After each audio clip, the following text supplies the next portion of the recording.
আমি যখন আমাদের এখন কাউন্টিং চলছে, আমি একটু আমার গল্প বলি। আমি যখন সম্ভবত 6 কিংবা 7-এ পড়ি, আমি একবার কুইজ কন্টেস্টেই রাজ্যে গিয়েছিলাম। আমাদের তো বাড়ি সব এইখানেই, আমি একবারে গ্রামেরই ছেলে। আমাদের 4 জনের টিম ছিল। জেলাতে আমরা প্রথম হলাম। প্রথমে আমরা যখন রাজ্যে যাই, রাজ্যের হয়েছিল সায়েন্স সিটি অডিটোরিয়ামে।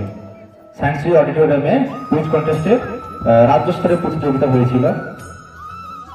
এবার যেহেতু আমরা গ্রামের, আজ থেকে এগিয়ে যেতে পিছিয়ে যেতে হবে 20 বছর, মিনিমাম 15 থেকে 20 বছর, 20 বছর পিছিয়ে যেতে হবে। তখন এত কিছু ছিল না, এই রাস্তারও খুব খারাপ অবস্থা ছিল তখন।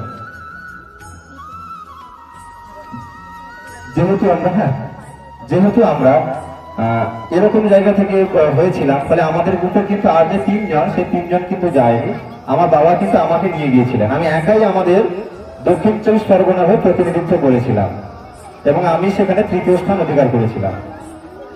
এই কারণে বিষয়টা হচ্ছে যে আমরা তো এই জায়গা থেকে এগিয়েছি, অতএব যারা আজকের হয়তো ভালো কিছু করলো না কিংবা হয়তো ব্যর্থ মনোরোধ হলো, ওই ভালোবাদের কাছে অনুরোধ রাখবো, আশা ছাড়ার কোনো পথই নেই, লেগে থাকতে হবে।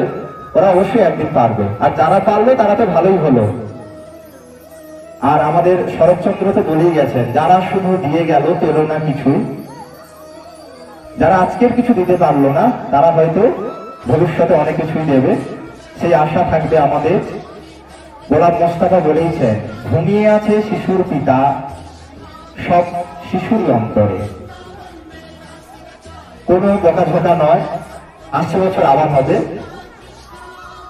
ওরা সামনের দিনগুলোতে অনেক ভালো করবে, এই আশা থাকবে, এই প্রত্যাশা থাকবে। আজকে এই প্রতিযোগিতার এখানেই সমাপ্তি।